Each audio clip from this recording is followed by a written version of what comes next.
Ok, iniciou a nossa gravação. Então, nosso tema de hoje é diagrama de classes. E, como a gente viu no diagrama de caso de uso, as representações visuais, a UML em si, ela é uma sintaxe, ela é uma linguagem de sintaxe visual, certo? Simbólica, com uma série de ferramentas que são os seus diagramas. A descrição, a documentação do caso de uso, ele é um complemento, mas ele é tão forte, tão poderoso, vocês viram os vídeos, reviram nas aulas, o quanto eu dou ênfase na descrição do caso de uso, que para mim no final é a documentação mais completa que você tem de requisitos do teu sistema. A UML, ela dá uma dimensão visual, uma abstração, que vai permitir várias visões do teu projeto e em determinados contextos simplificadas essas visões, certo? Às vezes é muito difícil você pegar um texto e entender todas as regras que devem ser tratadas ou como se relacionam todos os elementos em um determinado contexto, num cenário. Ou o que acontece com muita frequência, né? Você tem uma gama de elementos do teu projeto, do teu software, que vão fazer parte de vários contextos, de vários cenários. E somente com a parte descritiva você não consegue ver esse relacionamento. E é aí que a UML realmente é interessante, realmente ela nos favorece, perdão. Então a UML se torna interessante para demonstrar essa visão do teu projeto, né, para a modelagem dele, principalmente nos relacionamentos de todos os elementos. E daí em facetas diversas. A gente começou com um diagrama de caso de uso que a visão do diagrama de caso do uso me dá uma visão externa da fronteira do sistema, como o usuário principalmente vai enxergar o sistema. Algumas outras diagramas, eles vão, aliás, praticamente todos os outros diagramas vão dar uma visão interna. Então a gente falou que diagrama de caso de uso ele é uma caixa preta, os demais diagramas agora eles são as caixas brancas, eles são a abertura do sistema para a gente olhar para dentro do sistema e modelar, pensar dentro do sistema. Imagina um projeto de uma casa onde o engenheiro projetou a casa e fez a fachada, você enxerga a fachada, enxerga a parte de interior, se ele fez um 3D legal e modelou o interior da casa, você enxerga isso. Essa é o diagrama de caso de uso. Você, o cliente que está comprando essa casa, esse projeto, está enxergando o resultado final. Você não enxerga a parte elétrica, você não enxerga a parte arquitetural, né, a parte da engenharia da elétrica, da hidráulica, de toda a fundação, de toda aí faltaram os termos técnicos de engenheiro, que eu não sou, né, toda a parte de sustentação, pilares e tudo mais. Você não enxerga isso. Por mais que você pegue uma planta baixa, que é uma planta que é mais técnica, essa não é para o usuário final, para o cliente final. Então a gente começa a entrar nesses outros diagramas, nessas demonstrações visuais, nessas análises visuais, que nos permite, como construtores de um software, que seria o caso de um projetista de engenheiro civil que vai entregar para os executores, como deve ser construída aquela casa, como deve ser construído esse software, certo? Isso nos facilita, essa abstração é facilitada. Então a ferramenta que a gente vai usar hoje é o diagrama de classes. Eu diria que na UML e pelos utilizadores, em geral, o diagrama de classes é o que geralmente é mais dado ênfase, certo? E ele tem algumas armadilhas aí. Tem que tomar cuidado para você não montar diagramas de classes extremamente complexos e grandes que tratam de parte do sistema que talvez não seja nem responsabilidade da tua equipe, porque está tudo interligado.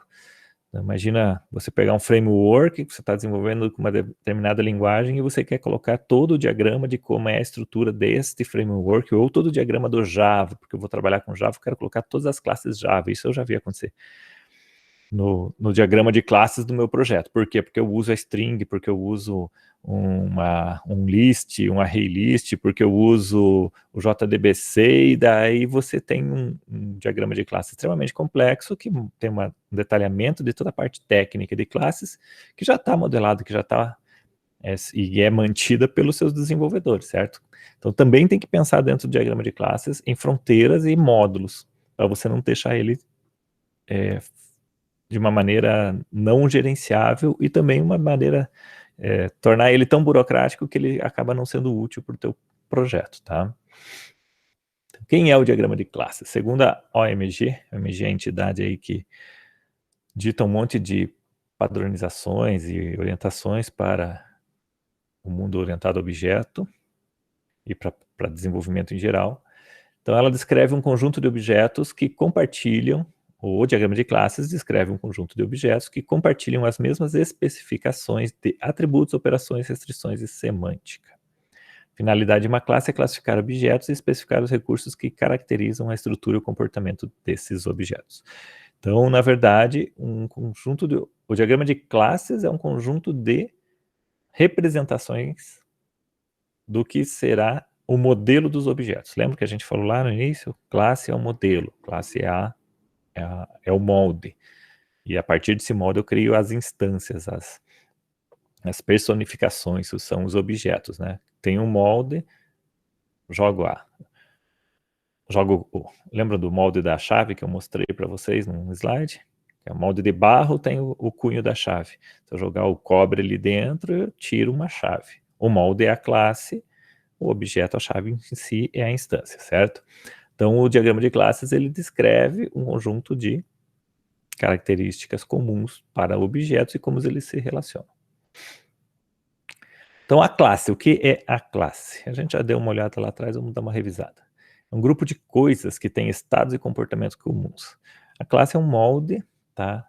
E na UML ela é um tipo de um classificador, ele classifica um tipo de um objeto. Imagina de novo o paralelo aí com o projeto de uma casa. Se eu fosse construir, ou de um carro, a Fiat vai construir 1000 Fiat Uno por mês.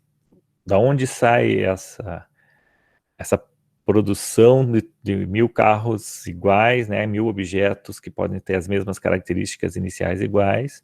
Eles saem de um modelo, saem de uma base conceitual, que seria o projeto mecânico, e eu não sei como é que chama todo o projeto de um carro, né, mas é o projeto do carro, dá a origem para a criação de cada um dos objetos carro, do tipo Fiat Uno lá. E isso é uma classe para nós na programação, depois, e no diagrama na UML é uma representação do que deve ser construído na programação, para depois virar um objeto.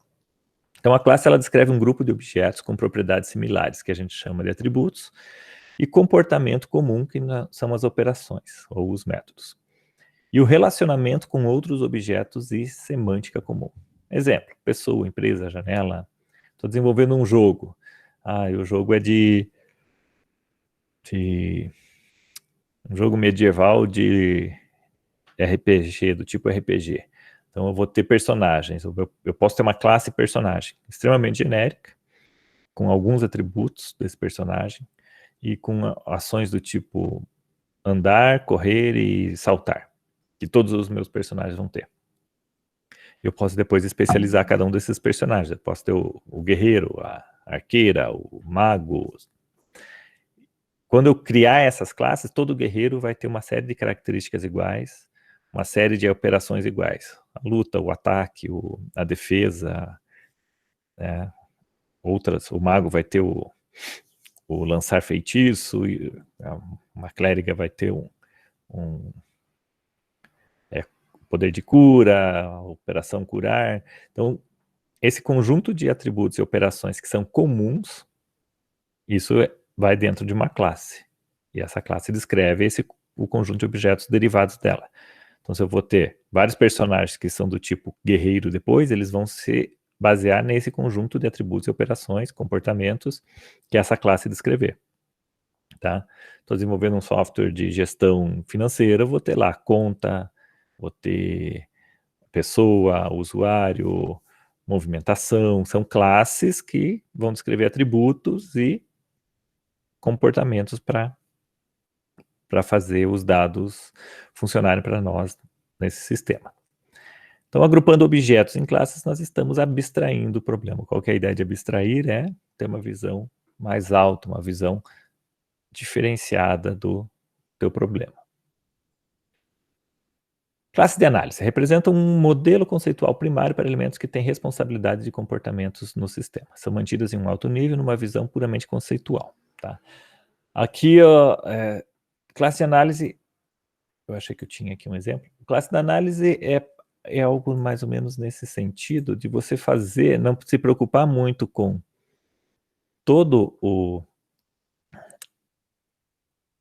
todas as características de uma determinada classe. Imagina que eu tenho aqui,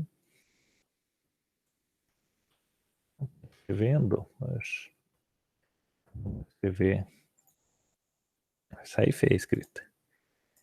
Imagina que eu tenho aqui a classe pessoa, ou podia ser cliente, que se relaciona com uma movimentação bancária. Essa classe pessoa tem uma conta corrente e essa conta corrente também tem relacionamento com cada movimentação. Isso daqui é um conjunto de classes de análise, quer dizer, seria um rascunho inicial, uma visão de alto nível. Posso montar isso enquanto eu estou conversando com o meu usuário, né? Eu estou conversando com o meu usuário, o usuário está me dando informações e regras de como se relacionam os dados e as informações dentro do negócio dele. Eu posso estar desenhando o diagrama de caso de uso para entender, você precisa de um cadastro de conta corrente, você precisa de um cadastro de correntista, você tem que associar, você tem que ter você tem o caixa e o ATM, né, fazendo movimentações de conta, saque, depósito. Então, vou ter lá, sacar, depositar, meus casos de uso. Daí eu começo também a poder fazer uma abstração de como esses dados e esses comportamentos serão trabalhados internamente. Então, eu poderia colocar ali já movimentação, vai ser por conta corrente, vai ser por pessoa ou correntista. Eu não estou me preocupado em descrever cada um dos atributos de movimentação aqui agora. Data, saldo, valor, tipo da operação, se entrada e saída, quem fez a operação, local da operação, se for no caixa bancário, se for pela internet, se foi pelo ATM, certo? Eu não quero saber dos atributos de conta, de número de conta, número de agência, o saldo dele. Não vou descrever uma operação, extrair, emitir extrato. Eu não estou preocupado nesse momento, quando é uma classe de análise, em descrever detalhadamente as minhas classes. Eu só estou preocupado em tentar identificar essas classes e tentar identificar como elas se relacionam. Também não estou preocupado em saber aqui se uma conta corrente, quantas movimentações pode ter, para cada movimentação, quantas contas correntes eu posso ter uma associação. Nesse momento, não. É só uma visão bem geral. Como se o arquiteto que está falando com você sobre a casa fosse fazendo um desenhão. Aqui vai ter um banheiro, aqui vai ter os quartos vão ser pegando mais ou menos a ideia do que você quer. Aqui eu tenho um quarto do lado de outro, você não quer um grande corredor, tá? É mais ou menos isso daqui, é mais ou menos isso daqui. Daqui eu vou aprofundar e ir realmente para o detalhamento técnico, tá? Então, o primeiro contato para a gente compreender o problema. E o que é um objeto? A gente está falando de diagrama de classes, mas os objetos são os resultados das classes, certo? É o uso da classe depois no código. Um objeto é simplesmente uma coisa que faz sentido no contexto da aplicação. Nossa, não sei por que eu deixei esses coisa, que eu não gosto dessa descrição, mas tudo bem. O objeto é a instância, lembra? O objeto é a personificação da tua classe depois. E ele faz sentido no contexto da aplicação. Em um determinado momento, movimentação de financeira, a operação movimentação financeira, talvez tenha que instanciar conta corrente, correntista, e esses objetos vão fazer parte daquele contexto, vão ter um significado naquele contexto. Objetivo é objeto, perdão, é um conceito, abstração ou coisa com identidade que possui significado para aplicação, certo? É comum, por que esse slide traz o conceito de objetos? É para tentar deixar bem claro qual é a diferença de objeto e classe. Tá? Objetos são distinguíveis, eu posso ter, lembra do exemplo do Fiat Uno? Eu posso ter 10 Fiat Uno saindo por dia da produção, todos brancos, todos com o mesmo número, as mesmas características daquele modelo, o basicão. Então, 2 portas, 4 rodas, cor branca, o peso é igual, o tamanho do volume do tanque é igual, a potência é igual, o para-choque é igual, o painel é igual. Mas cada um é um, certo? Ele sai, por exemplo, com o número de chassi é único para cada um. Então, internamente, se a gente for pensar lá depois da programação, nas linguagens de programação, cada objeto, quando criado, também vai ter uma identificação única internamente. Por mais que ele tenha as mesmas características de um outro milhão de objetos em memória ou em um banco de dados, que são da mesma classe, que são do mesmo tipo, mas cada objeto é uma única, é uma coisa única dentro do meu programa, certo? Objetos não devem ter nomes vagos, dado, informação, esse tipo de coisa é muito vago. Tá? Vai ser aluno, cliente, conta corrente, que são os nomes das variáveis que a gente vai trabalhar. Mas aqui está principalmente, porque nós ainda não estamos falando de codificação, a gente está falando de análise, modelagem. É para entender muito claro, quando você estiver modelando, você tem que tomar cuidado de não confundir o que é um objeto com o seu tipo, com seu modelo, com sua classe, e também não confundir, essa é a confusão mais comum que eu vejo com os iniciantes em orientação a objeto, não confundir um valor de atributo como sendo uma classe e pensando que isso é um objeto. Tá? Então, a classe define as regras e o modelo. O objeto, o conjunto de objetos, vão ter aquelas características. Eu, pessoa, tenho altura, peso, cor de cabelo, se tem cabelo ou não, cor de cabelo, cor de olhos, tenho os comportamentos de andar, falar, saltar, eu tenho características tenho comportamento de sentir fome, de alimentar-me, certo? Tudo isso faz parte do meu tipo, pessoa, como todos vocês têm essas mesmas, né? Vocês são da mesma classe pessoa, vocês têm essas mesmas características e comportamentos. Agora, o horário que eu vou sentir fome, a cor do meu cabelo, a cor dos meus olhos, o meu peso, a minha altura, a execução da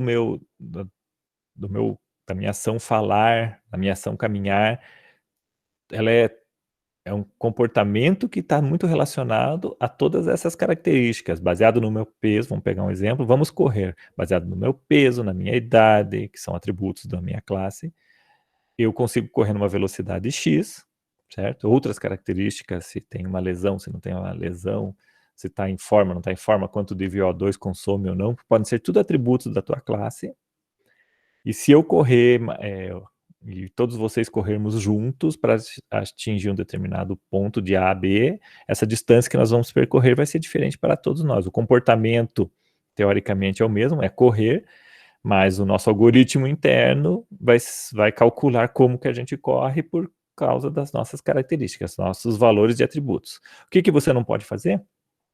Criar um objeto, uma classe Ademir, criar uma classe azul, porque a cor do cabelo é azul, que é muito comum quando eu vou pegar lá, vou modele uma oficina mecânica, ela gerencia carros, ela trabalha com as marcas Volkswagen, Ford e Audi, e daí é muito comum você ver lá o diagrama de classes, Audi é uma classe, Volkswagen é outra classe, então isso vocês têm que tomar cuidado, isso são valores de atributos de uma classe e o objeto tem que conter tudo isso, ok?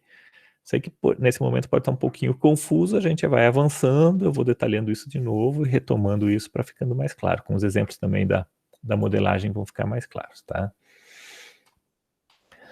Como é que eu vou representar, então? Qual que é a sintaxe da representação de uma classe dentro da UML?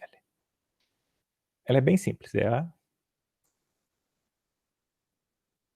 um retângulo fechado, certo? Com as linhas em volta. Na parte superior aqui, ó, vamos mudar essa cor. São separadas, as classes são separadas em 3 seções, com linhas mesmo. Na primeira seção eu tenho o nome da classe e eu posso ter um identificador dela, que é o estereótipo, eu posso identificar ela com alguns tipos que nós vamos ver na sequência.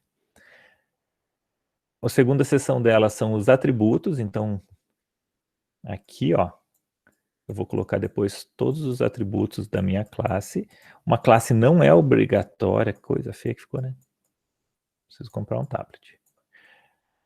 Uma classe não é obrigada a ter atributos. Eu posso ter uma classe que só tenha métodos. E vice-versa, uma classe não é obrigada a ter métodos, ela pode ter uma classe que só tenha atributos, ok? Terceira seção é onde estão os métodos ou operações, ok? Métodos têm acento, mas eu não vou colocar. Mesma coisa vai ser em pedido, aqui são uma classe que descreve pedidos, uma classe que descreve carro. Quais seriam os atributos? Cor, tamanho do... volume de capacidade do tanque, número de rodas, número de portas, potência, torque, modelo, certo? Ano de fabricação. Quais são os métodos? Abrir porta, claro, tudo depende do que você está modelando, né? Ah, é um jogo. Abrir porta, acelerar, frear ou desacelerar, derrapar,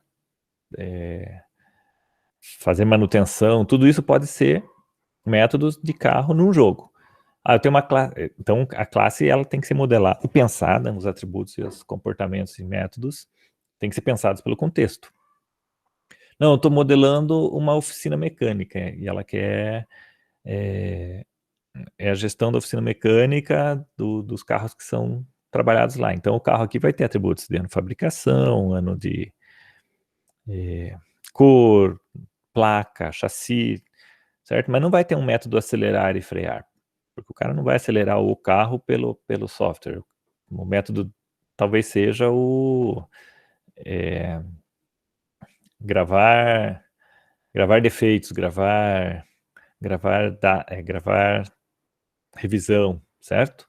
Então, eu tenho que pensar no contexto para modelar a minha classe e os objetos derivados delas. Pedido, mesma coisa, pode ter ali data do pedido, nome do cliente, nome do vendedor que pegou o pedido, data previsão de entrega, os métodos podem ser imprimir pedido, gerar nota fiscal, então a partir do pedido começo a gerar nota fiscal, disparar produção, faço integrações com o chão de fábrica, tudo depende do contexto. Ah, professor, mas esse pedido é de uma loja que compra e vende roupa, não é de uma fábrica, então eu não vou ter um método no pedido que seja iniciar produção ou planejar produção, certo? Tudo está relacionado ao contexto. Se eu for, nós temos um diagrama que é o diagrama de objetos, lá na frente a gente vai ver, mas se eu for descrever um objeto, eu descrevo ele na UML, deixa eu pegar uma rodinha aqui, aqui eu descrevo um nome para esse objeto, e aqui eu descrevo o tipo desse objeto, que é a classe. Então aqui Fiat é o nome que eu estou dando para a instância de objeto do tipo carro. Aqui pedido minúsculo é o nome que eu estou dando para o pedido. Eu podia colocar o número do pedido aqui, 2 pontos pedido. Simulando, quando eu for trabalhar com objetos na UML, diagrama de objetos, ou tenho um diagrama de sequência que a gente trabalha com a representação do objeto e não necessariamente da classe, porque daí eu posso representar que 2 objetos da mesma classe estão conversando entre si. Em alguns diagramas para frente eu posso fazer isso. Tá? Essa é a representação. A primeira parte é o nome, a identificação que eu estou dando para aquele objeto, e a segunda parte é o tipo, que é a classe. Também é útil, às vezes, para montar os diagramas de objeto, para eu simular a criação de objetos na minha programação e simular se o comportamento, o relacionamento entre eles vai funcionar de acordo com o que eu pensei no modelagem, tá? esqueçam agora objetos, nós vamos trabalhar com diagramas de objeto para frente. Então, atributos. O que é um atributo de uma classe? Atributo é uma propriedade de um objeto ou de uma classe, certo? Já descrevi isso. Nome, idade, por exemplo, atributos de uma classe pessoa, consequentemente depois de cada pessoa que for criada a partir dessa classe. Cada atributo tem um valor para cada instância, então uma classe pessoa com atributos nome e idade, um objeto que é criado a partir de pessoa, pode ter o nome João e a idade 26, então a idade de João é 26, beleza? Ou a pessoa, que é outro objeto que poderia representar o professor aqui, nome Ademir, idade 46. Um outro está representando um aluno, nome Maria, idade 22, certo? É a mesma derivação de classe, o comportamento base é o mesmo, os atributos presentes são os mesmos, os valores que são diferentes. Aí no caso de gêmeos, professor, o que acontece? São dois objetos diferentes, ok? Pode até ser que eles tenham o mesmo nome, seu pai quis dar. Mas a questão que objetos de mesmo conjunto de atributos, que os valores dos atributos são os mesmos, são ainda objetos diferentes. É o mesmo exemplo que eu dei do carro Fiat Uno, 20 carro Fiat Uno branco, com o mesmo torque, com a mesma capacidade, com a mesma data de fabricação, com o mesmo... tudo bem, muda só o chassi, mas o restante é tudo igual. São objetos diferentes, ok? E um atributo, quando a gente criar, pode ter um valor default, um valor padrão. A gente pode determinar isso no nosso diagrama. Os atributos eles podem ser dos tipos alinhados, que são tipos primitivos, em relação com outros objetos complexos, ou derivados, que pode ser usado como um indicador para o implementador de que o atributo pode não ser estritamente necessário, que ele não precisa existir de verdade. Um símbolo na barra inclinada para frente é o que indica que é um atributo derivado. Então, o atributo do tipo alinhado é um atributo que realmente existe. Lembrem, a modelagem, ainda não vimos nenhum modelo, mas a modelagem de classes, diagrama de classes, é uma base para implementação. Depois o implementador, o desenvolvedor vai pegar isso e esse é o mapa dele para ele ir construindo o programa. E ele, de início, vai construir cada classe exatamente como foi modelada, mapeada no diagrama, tá? Então, o atributo derivado, às vezes, é uma indicação. Poxa, eu tenho data de nascimento e tenho atributo idade. Eu vou colocar esse atributo idade como derivado. Por quê? Porque daí o implementador, eu não preciso gravar a idade, porque senão toda hora eu tenho que mexer no objeto e recalcular a idade, certo? É um atributo derivado de um cálculo baseado em um atributo alinhado, um atributo fixo. Então, eu posso dar um indicativo com a barra à direita ali, para o desenvolvedor que tem um atributo idade. Na verdade, ele pode criar uma função idade e retornar o cálculo baseado na data de nascimento no atributo real. Ok? Atributos têm visibilidade. A gente vai ver depois que a visibilidade eu tenho para métodos também. O que é uma visibilidade? É a capacidade que eu tenho de deixar outros objetos ou outras instâncias, outras classes, inclusive, enxergarem ou não, terem acesso ou não a um atributo dentro da minha classe. Então, atributos do tipo público, a sintaxe aqui na UML é essa é o mais, o sinal de mais. Toda vez que eu tiver um atributo, tiver um mais na frente, ele é do tipo público. Isso diz que o elemento pode ser utilizado pelo objeto no qual ele pertence e por qualquer objeto cliente. Quando eu falo um objeto cliente, é porque dentro de um método de um outro objeto, eu posso instanciar um objeto qualquer e acessar seus métodos e atributos públicos, certo? Então, se uma classe de gerenciamento o professor lá, o professor vai lançar a frequência. Então, a classe, o comportamento de uma classe lá, livro de frequência, imagina que eu tenho lá, livro de frequência é uma classe. Lá dentro dela tem o professor que manipula as frequências. Ele vai instanciar cada um dos alunos como objetos da classe aluno. Se eu tenho lá, por exemplo, o nome do aluno é público, e eu permito que uma classe, por exemplo, o professor ou livro de frequência, acesse diretamente o atributo público e altere ele, eu criei um problema, certo? Então, atributos públicos, eles deixam tanto ser lido quanto alterado diretamente por outras classes, dentro de métodos e operações. Em geral, a gente, com atributos, a gente evita a visibilidade pública. Do tipo protegido, a sintaxe na UML é o sustenido aqui, o hashtag. O elemento pode ser utilizado somente pelo próprio objeto no qual ele pertence ou, se existirem, pelas suas subclasses, tá? Eu não vou falar de linguagem, né? O tipo, esse é um protected. Tem linguagens que têm um comportamento um pouco diferente, que eles usam o protegido como se fosse o package. Então eu não vou... Aqui a gente está vendo conceitualmente a ideia, daí cada linguagem de implementação faz o ajuste pelo desenvolvedor. O conceito básico é que atributos com visibilidade protegida podem ser usados pela própria classe, pelo próprio objeto, ou por filhas dela, por subclasses. Atributos do tipo privado, somente o próprio elemento, o próprio objeto ou a própria classe pode acessar esse atributo. Tipo privado é com o menos na frente. Eu não vou poder, se eu sou uma subclasse, se eu sou o guerreiro lá no jogo, né? Eu sou o guerreiro e eu tento acessar alterar o meu nome direto, e o nome é na classe mãe, na classe personagem, é um atributo do tipo privado, eu não consigo acessar direto, mesmo que eu seja uma descendência dessa superclasse. E um atributo do tipo package, que é o sinal de til aqui, é visível a classes do mesmo pacote. A própria classe, classes filhas e qualquer outra classe do mesmo pacote pode manipular esses atributos, ok? Via de regra, em geral, privado para o atributos. Via de regra, certo? Vocês vão ver lá nas aulas de desenvolvimento de linguagem de programação,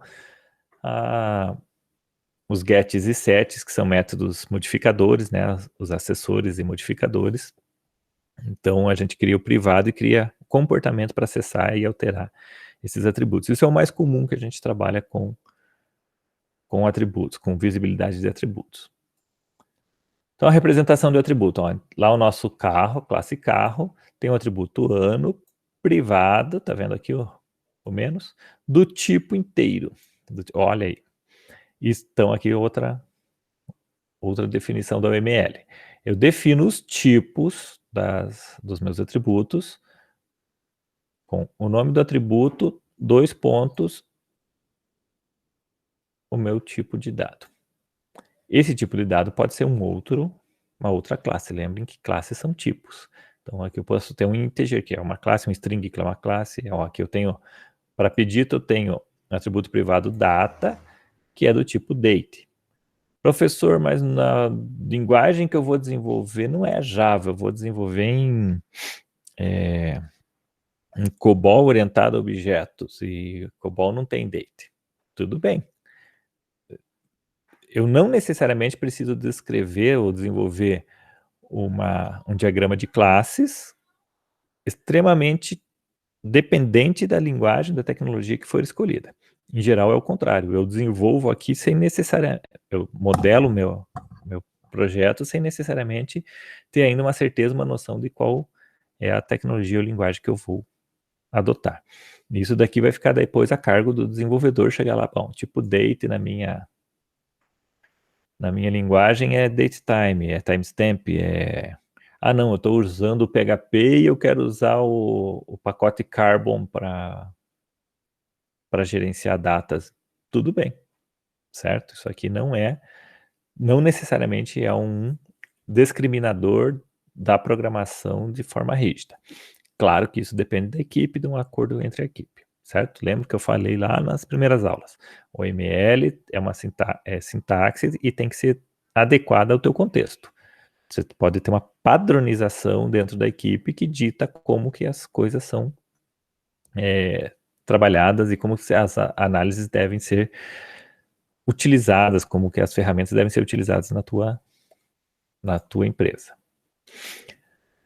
Atributos podem ter uma representação usando uma notação de representação. Aqui em cima, está dizendo que a gente vai usar uma notação de relação, perdão. uma representação do atributo usando uma notação de relação. O que é isso? Eu vou colocar a visibilidade e o nome do atributo próximo à linha de relação. Então, imagina que um carro tenha motor aqui, certo? Então, perdão, ficou muito feio. Esta relação aqui, ó, entre que está indicando por essa linha, a gente vai falar melhor de relações. Essa linha aqui, eu estou dizendo que para ficar claro, eu geralmente não uso isso, mas para ficar claro para o desenvolvedor, algumas vezes eu posso fazer isso. Eu venho aqui e digo assim, ó, essa relação com motor menos motor. Quer dizer, motor é um atributo privado de carro. É a mesma coisa que eu fazer assim, ó, motor. Beleza? Entenderam? Então eu coloco, é uma representação que eu coloco na relação. Eu dificilmente uso, só quando eu tenho algum contexto muito dúbio, muito difícil de visualizar diretamente com a relação, que a gente acaba usando isso. Isso é um facilitador para demonstrar o que a gente precisa demonstrar. Eu posso também demonstrar na relação restrições. O que é uma restrição? É uma condição para que algo aconteça ou não aconteça. Então, aqui neste exemplo, eu estou dizendo aqui, ó, que carro ou tem uma transmissão automática ou tem uma transmissão manual. Um ou exclusivo, porque aqui eu estou dizendo, olha, a ligação entre linhas, eu estou ligando esses dois relacionamentos com as classes transmissão automática e transmissão manual, certo? Tem o relacionamento de carro com ambas, mas eu estou dizendo, por essa restrição aqui, que ou é automática ou é manual, ou é uma ou é outra. Se eu tiver uma transmissão manual, não posso ter uma automática e vice-versa. Não gostei muito desse exemplo porque na verdade, eu acho que o correto é tirar o automático e manual aqui. Eu vou ter um atributo aqui que é transmissão, e ele vai ser ou do tipo transmissão automática ou do tipo manual. Beleza? Aí eu teria aqui depende da linguagem, eu vou ter que ter. Aí, essas são coisas interessantes. Eu posso modelar isso desse jeito, e daí como é que o desenvolvedor se vira? O analista, penso assim, se vire, negão. Não tô nem aí como é que você vai resolver esse problema com a linguagem de programação. Ah, mas eu vou usar em Java, Java é fácil porque eu uso um generics. Ótimo. Ah, mas eu vou usar PHP, PHP eu vou me ferrar porque eu não tenho generics. Desculpa. Mas essa é a regra, ela tem que ser implementada, certo? Ah, em JavaScript também vai ser mais fácil, eu uso um prototype. Vocês entenderam? Então a resolução vai depender do meu contexto tecnológico. A regra tem que ser seguida. Então aqui, por isso que eu disse que às vezes é difícil eu impor exatamente como vai ser resolvido na linguagem por meio do diagrama, na programação. O que eu quero é que, por meio da minha análise, do que eu estou representando pelo diagrama, a implementação resolva e não quebre a regra, tá ok? E eu também posso representar atributos derivados aqui, ó. Tá vendo o negativo aqui? O negativo é o nome do atributo, certo? Uma conta, ela vai estar negativa, o nome dela é negativo, o atributo, ela retorna um boolean, verdadeiro ou falso, mas ele é um derivado. O derivado eu sei por causa dessa barrinha direita aqui, ó, desse símbolo. Então, por exemplo, a classe conta armazena o balanço atual com um número de ponto decimal flutuante, chamado balanço, que é o atributo de cima ali. Para informar se essa conta está negativa, você adiciona um booleano chamado negativo. O fato de a conta estar negativa fica realmente baseado se o balanço está positivo ou não. Na verdade, então, depois na implementação, o desenvolvedor não precisa criar o atributo negativo e dar um valor para ele toda vez que o balanço fica negativo, certo? O atributo negativo, ele pode ser uma operação mesmo, um método que o utilizador nem vai saber. Ele vai chamar lá, conta ponto negativo, vai retornar verdadeiro ou falso. Internamente eu vou ter um algoritmo que testa, se balanço menor que 0, então true. Se balanço maior que 0, então é false. Beleza? Poderia ter um atributo positivo, facilitando a vida de quem vai utilizar. Multiplicidade de atributos. Especifica quantos exemplos do tipo de um atributo são criados quando a classe que pertence é instanciada. Então eu posso criar, quando um objeto for instanciado baseado naquela classe, eu posso instanciar ele com um conjunto de valores pré-estabelecidos. Tá? Aí que vem a multiplicidade. Por que isso? Porque, por exemplo, rodas, eu não quero que um carro qualquer tenha mais do que 4 rodas.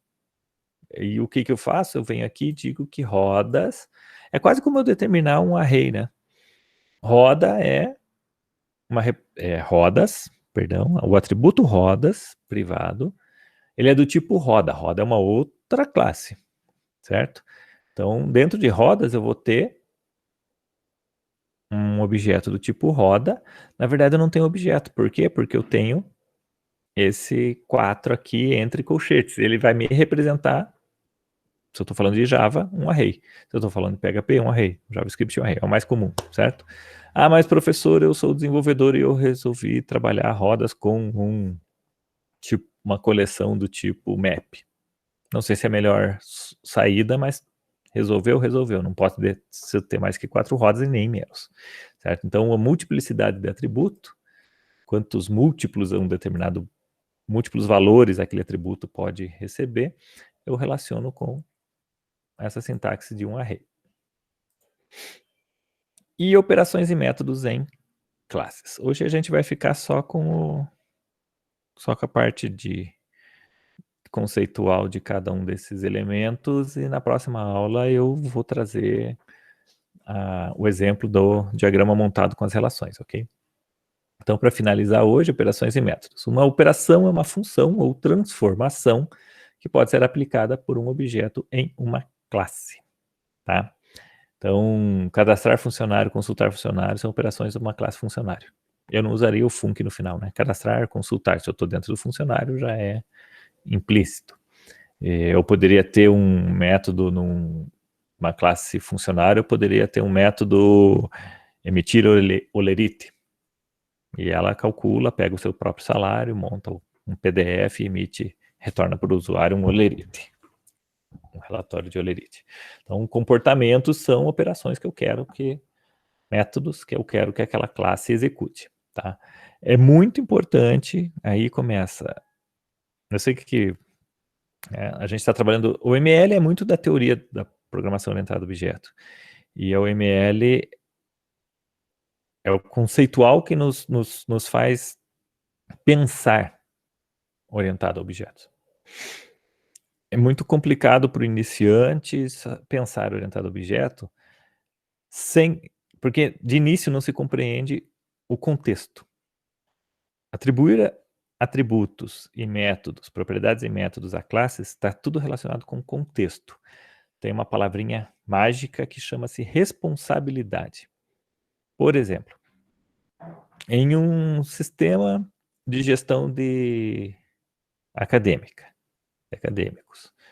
onde eu tenho aluno, professor, disciplina, matrícula, frequência, de quem é a responsabilidade de atribuir nota para o aluno?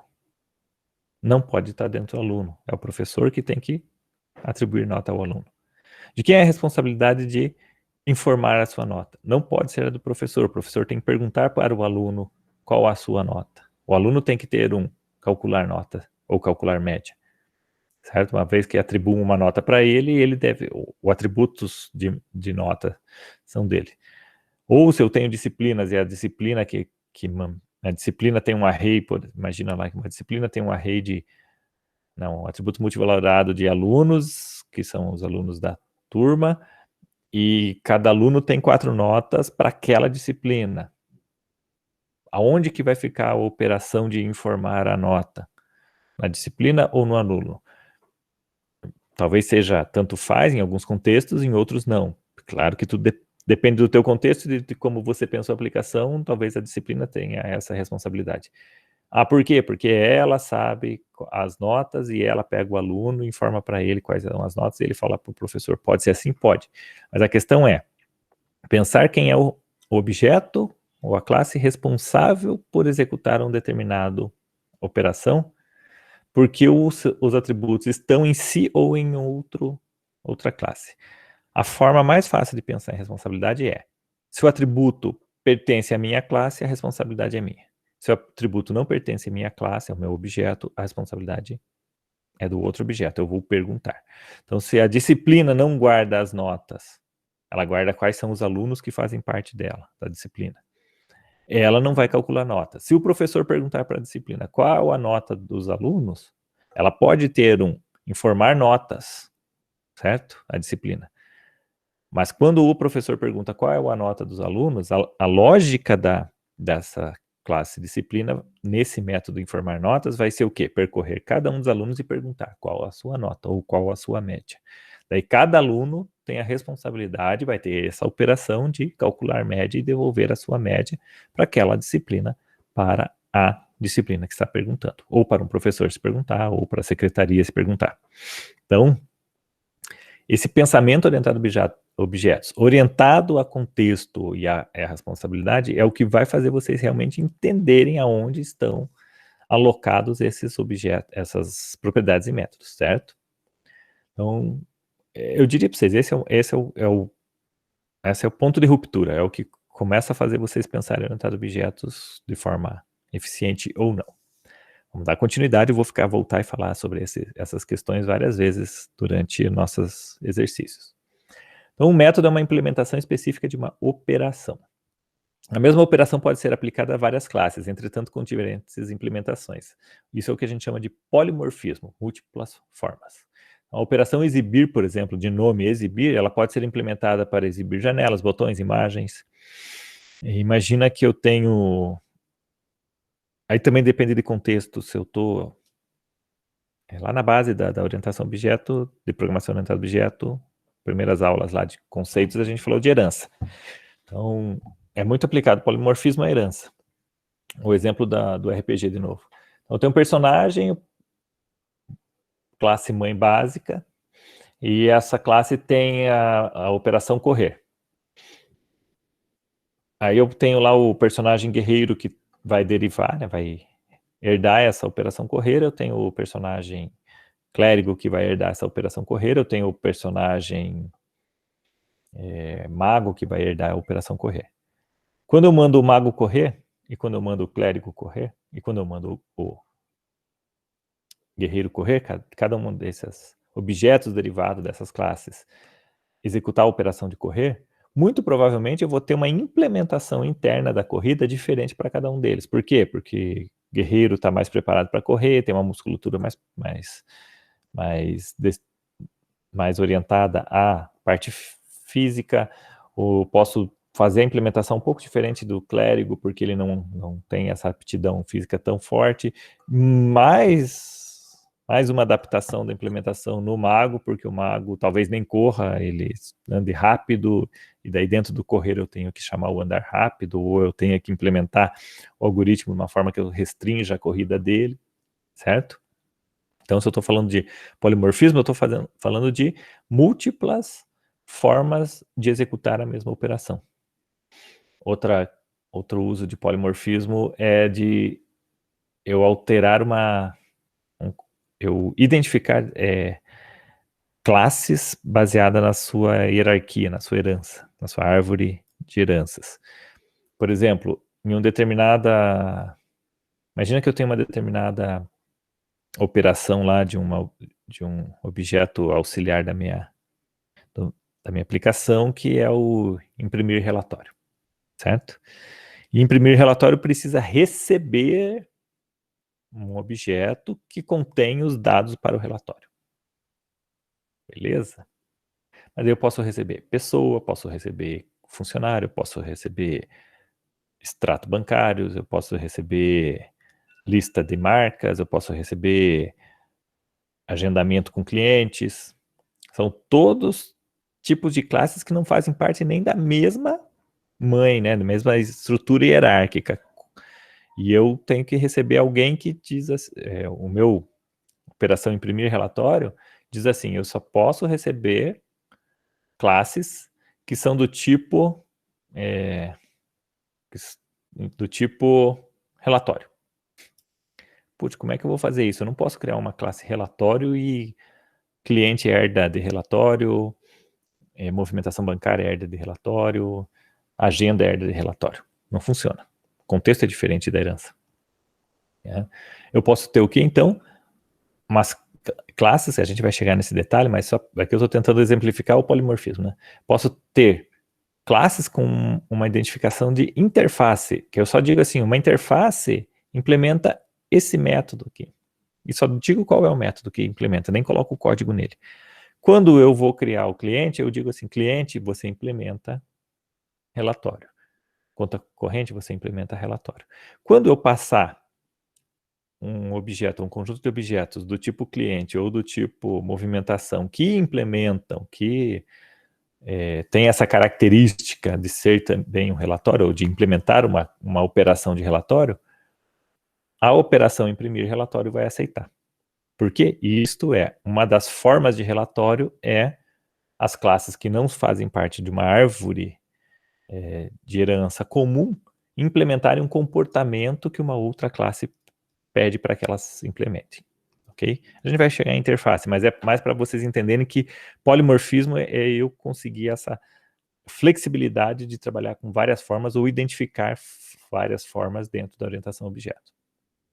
É o conceito base para padrões de projeto, que vocês vão ver em uma outra disciplina, e para frameworks, implementação de frameworks que deixam a programação muito maleável. Ok? Então, operações e métodos, quase finalizando esta pedaço da aula. Operações podem ser polimórficas, imprimir arquivos binários, textos, figuras. Operações podem receber parâmetros, essa outra característica do polimorfismo legal. Imagina que eu tenho uma operação chamada calcular. E daí o calcular recebe um primeiro parâmetro que é um inteiro, um segundo parâmetro que é um inteiro e um terceiro parâmetro que é um símbolo, que simboliza qual é o cálculo, somatória, divisão, subtração, etc. Puxa, professor, mas desse jeito eu só posso fazer cálculos com inteiros. Então, o polimorfismo me permite o quê? Eu ter mais uma outra método chamado calcular, mesmo nome, mas que recebe um parâmetro do tipo ponto flutuante, um outro parâmetro do tipo ponto flutuante e um terceiro parâmetro que é o símbolo. Com isso, daí depois da implementação é resolvido de acordo com a linguagem. Com isso, na orientação objeto, quando for chamado o calcular de um determinado objeto, se você passar inteiros, a linguagem que estiver implementando isso vai conseguir se virar e falar assim, opa, então eu tenho que rodar o método que os parâmetros recebem inteiros. O mesmo método calcular.